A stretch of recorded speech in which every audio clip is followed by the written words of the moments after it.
You wake before the stars give up the sky.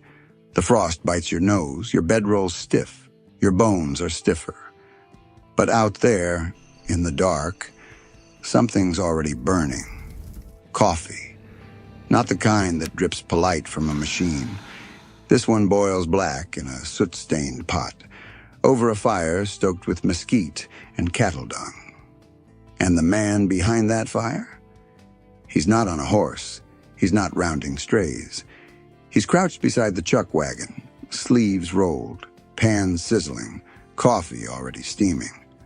They call him Cookie. And out here, if he ain't up first, you might not make it through the day. Not because he baked sweets, but because he fed the West. Before breakfast, before bootstraps, before the herd even stirs. He's up, 3 a.m. most days. While the rest of the trail crew is snoring in their wool socks, Cookie's bent over fire and steel, measuring out rations with rough hands and quiet math. No thermometers, no timers, no second chances. Because if the biscuits burn, the beans are cold, or the coffee's late. Well, men remember. And out here, reputation is currency. Cattle drives were no picnic. 3, sometimes 6 months long. 1,000 miles or more. From Texas to Kansas. From nowhere to somewhere. Through dust storms and rattlers, through bandits and broken bones, the men rode hard and slept little.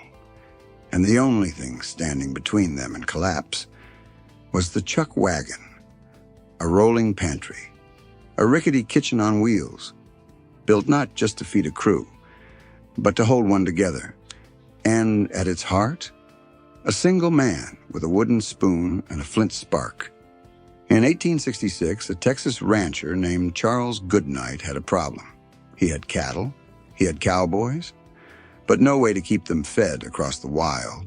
So he took an old army wagon, reinforced the wheels, added a folding worktop, drawers for dry goods, and a boot underneath for iron cookware. That's how the Chuckwagon was born. The first true food truck, built not for taste, but for endurance. It carried everything from beans and bacon to coffee and lard, packed into every square inch like a soldier's kit.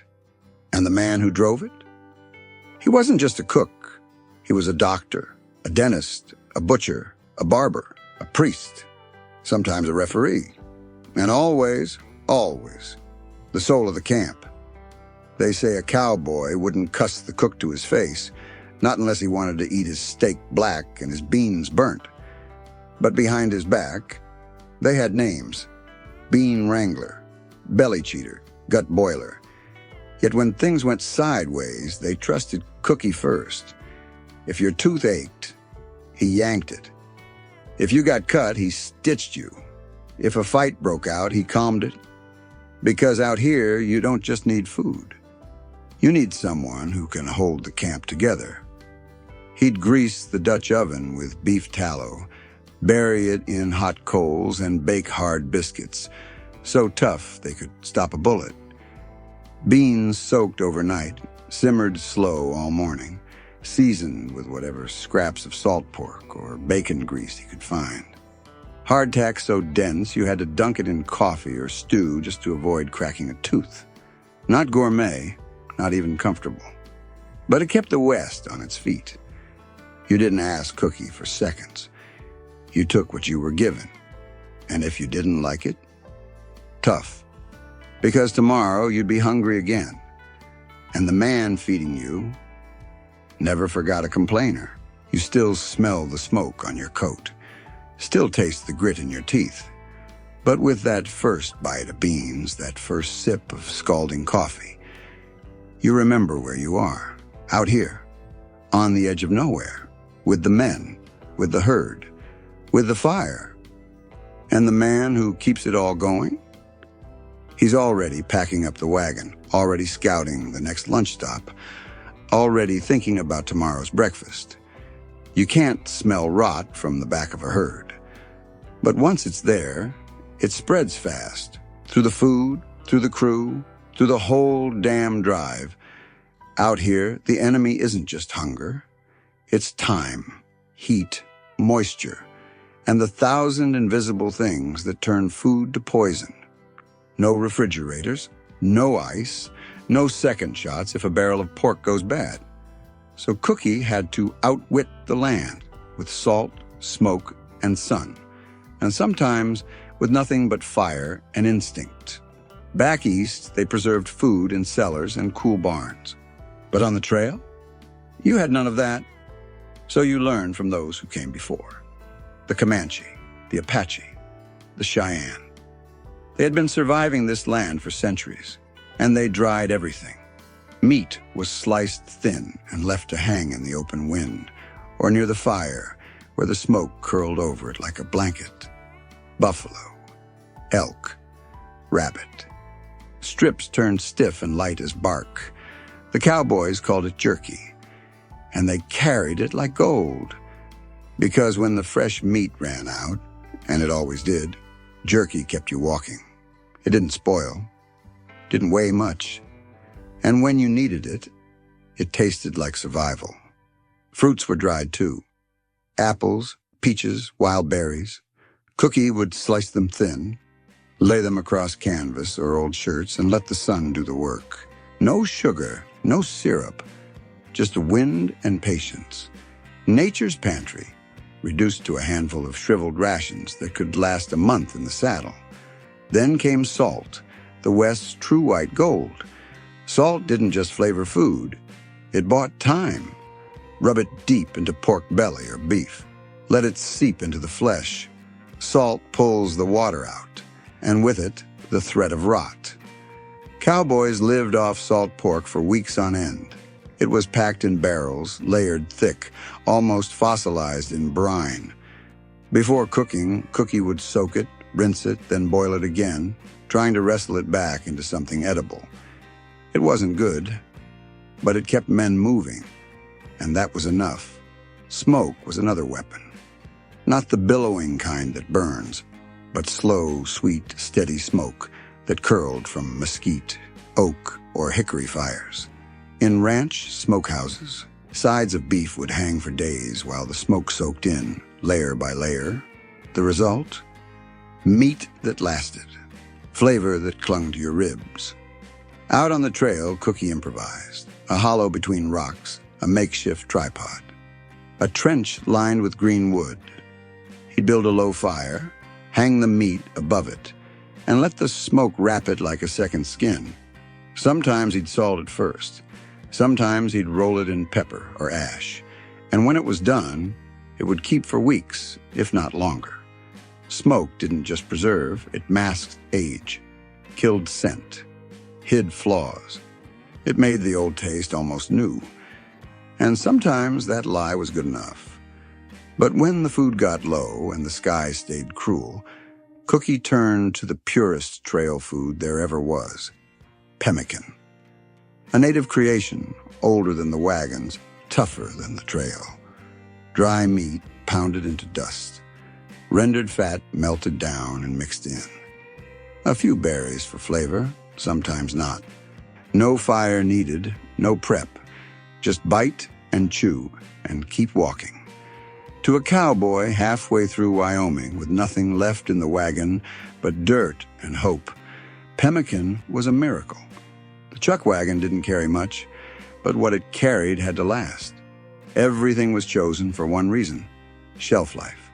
Flour, beans, coffee, salt, dried fruit, dried meat, and one hard, stubborn cracker that outlasted most marriages: hardtack. Flour, water, maybe a pinch of salt. Baked until it could break your teeth. You couldn't bite it straight. You had to soak it, smash it, stew it. But it didn't mold, didn't turn, didn't need anything. It sat in a sack for months and waited. Sometimes that's all survival is. Beans were the backbone. Cheap, durable, heavy with protein. Every drive carried sacks of them, and Cookie soaked them overnight in iron pots the size of a wash tub. He'd stir them with a paddle, flavor them with bacon grease or salt pork, maybe a bit of dried onion if he had it, and let them cook all day. By supper, the beans would be thick, dark, and ready to fill every empty gut in camp. No man ever got excited about beans, but no man ever turned them down, because they worked. And out here, that's what counted. Next up, sourdough. The closest thing to luxury on the trail, not because it was soft, not because it was sweet, but because it was fresh. The starter, a living blob of flour and water, had to be fed, cared for, protected. Cookie treated it like a pet, wrapped it in towels, kept it warm in winter, tucked it deep into the wagon where it wouldn't freeze or spill. If the yeast died, so did your chance at bread. But if it lived, then every few days the crew would get something rare, a biscuit that bent instead of snapped, a loaf that steamed when cracked, a taste of civilization in a land that had none. And then there was vinegar, sharp, sour, powerful. Mixed with salt, it turned cucumbers into pickles, peppers into medicine, wild onions into survival. Pickling didn't just preserve, it added the tang of life to meals that all blurred into one. More importantly, it helped fight off the worst frontier sickness, scurvy. When the fresh fruit ran out, the pickled goods stepped up. A mouthful of vinegar-soaked vegetables might be the only thing between a cowboy and collapse, and Cookie knew it. So he carried jars, bartered for barrels, made his own when he could. 'Cause out here, the sharpest tools weren't knives, they were acids and salts. The wagon itself was a machine of survival. Every drawer, every latch, every strap had purpose. Dry goods went in tight compartments. Heavy pots lived in the boot underneath. Wood was lashed in canvas slings, the possum belly, where it stayed dry. Water barrels were strapped to the sides, but they only held so much. And when the rivers ran dry or the creeks turned foul, Cookie had to choose: boil it, drink it raw, use it for coffee or stew. Every decision could make a man sick or save him. The frontier didn't care, but Cookie had to. He rotated the stock like a storekeeper, used the softest goods first, saved the salted ones for later, packed everything high, tight, and dry. And he never left a campsite without scouring the area for fuel, wild herbs, or a fresh water source. He was a moving kitchen, a scout, a chemist, and sometimes, when the food ran low, a magician. He wasn't just the man behind the fire. He was the one who kept the fire lit, in the wagon, in the crew, and in every long mile between water and nowhere. No badge, no title, just heat, habit, and the patience to do it all over again tomorrow. He didn't boast, didn't bark orders. But when the coffee was late or the biscuits were burnt, the whole camp knew something was off. Because what he served didn't just fill a stomach, it set the tone. A tin plate of beans could settle a man's nerves. A strong cup of coffee could keep a crew from breaking. Food was more than food out here. It was morale. It was momentum. It was memory. Every day on the trail blurred into the next. But you remembered the hot stew on a cold night, the bread that didn't taste like dust, and the silence that fell over a camp when supper hit the spot. He calmed tension with a clang of the ladle, ended arguments with the slam of a pot lid, and if two men squared off, he could split them with a glare sharper than any Bowie knife. One burnt flapjack was a warning. Two, that was war. He knew when to talk and when to shut up. He knew when to add more salt and when to add more kindness, because he wasn't just a cook. He was the barber, the medic, the dentist, the one who could dress a wound or pull a tooth without flinching. He carried lard for the skillet, carbolic acid if he was lucky, boiled whiskey if he wasn't. He'd sterilize razors in blackened pots, cut away infection with a blade he sharpened on a rock. Wrap a man's arm in burlap and tell him to sleep on the good side. No diploma, no training, just years and grit.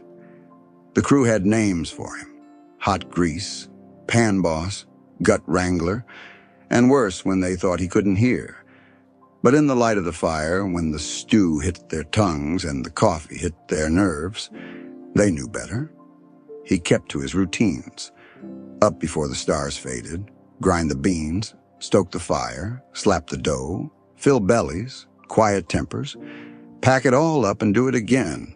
And every man who rode ahead of the wagon rode with a bit more strength because he knew what was waiting behind.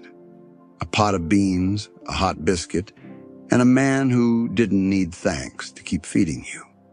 By sundown, when the cattle slowed and the sky cracked with orange, he was still working, ladling stew, baking bread if he had enough flour, maybe a dried apple pie if the crew had earned it. And when the logs burned low and the men sat around like ghosts flickering in the firelight, he'd still be scrubbing pans, planning breakfast, checking supplies. Then, one last quiet ritual. He'd walk to the front of the wagon, bend down and adjust the tongue, pointing it true toward the North Star. So come dawn, the crew would know where to head. And even if they didn't say it, they'd know who led them there. He wasn't in the trail boss's ledger, wasn't carved into any statue. But if you asked an old cowboy who held the drive together, they'd look past the riders, past the horses, straight to the man with fire in his hands and smoke in his beard, the one who fed the fight, who steadied the herd, who never missed a meal no matter the weather, the wounds, or the weight. Cookie, the soul of the camp, decline of the Chuckwagon. The end didn't come with a bang. It came with a whistle, a high, shrill scream across the plains. The railroad, iron rails stretched where hooves once ruled, steel wheels outpaced cattle drives, and with every new depot laid, another trail boss hung up his hat. The days of 6-month drives and dusty camps began to fade, and the Chuckwagon, once the backbone of the frontier, began to roll its last miles. There was no farewell, no final supper on the range, just the quiet folding of the chuck box, a pot scrubbed clean and left to cool, the same way it had always been done, only now it wouldn't be done again. Cattle were no longer herded north. They were loaded into boxcars, shipped in days, not months. The old ways were too slow, too rough, too human. And so the Chuckwagon, that rolling sanctuary of grease and grit, was outpaced by progress. Cookie didn't fight it. He just kept cooking where he could. Some were hired on as ranch cooks. Others took to rodeo camps and fairs, slinging biscuits for tourists and cowboys of a softer breed. A few wagons found homes behind museums, wheels locked, fires cold. History now and not survival. But legends don't die easy. And the Chuckwagon, that stubborn, smoke-stained icon, refused to vanish completely. In Western Canada, Chuckwagon races became sport, sawdust and adrenaline, nostalgia dressed as competition. Across the American West, cook-offs rose. Modern-day cookies decked in denim and tradition competed not for survival, but for pride. Old recipes were dusted off, cast iron passed down. And once again, the scent of coffee and biscuits drifted over open flame. And then came a man named Kent Rollins, born on the edge of the Red River, raised on cattle and calluses. Kent didn't just keep the tradition alive. He dragged it into the modern world, skillet in hand. He bought his own Chuckwagon, cooked for real ranch crews, and pretty soon the country came calling. TV shows, cookbooks, competitions. He beat Bobby Flay with chicken fried steak, tamed Cutthroat Kitchen, and did it all with a twinkle in his eye and smoke in his lungs. But more than the fame, Kent became a storyteller, a living bridge between now and then, between gas ranges and open fires, between food as luxury and food as life. Because that's what the Chuckwagon was. Not a novelty, not a stage prop, but a lifeline. A place where a man could warm his hands and his guts, where every meal was a message. We're still here. We've still got a little left. We go again tomorrow. Cookie might not ride anymore. He might cook for guests now, not wranglers. But the heart's the same. A battered pot, a stick of wood, a sunrise, and the man beside the fire, still feeding the West, one plate at a time. The trail's gone quiet. The wagons are still. But the legend? It cooks on. Because the Chuckwagon wasn't just wood and wheels. It was survival. It was soul. It was the fire that held men together. And the cook? He left no statues. Only the smell of coffee, the taste of grit, and the memory of meals that meant you'd live another day. So next time you see smoke rising, raise a tin cup to the ones who fed the West. If this story stirred something in you, hit like, subscribe, and tell us in the comments, could you ride with Cookie?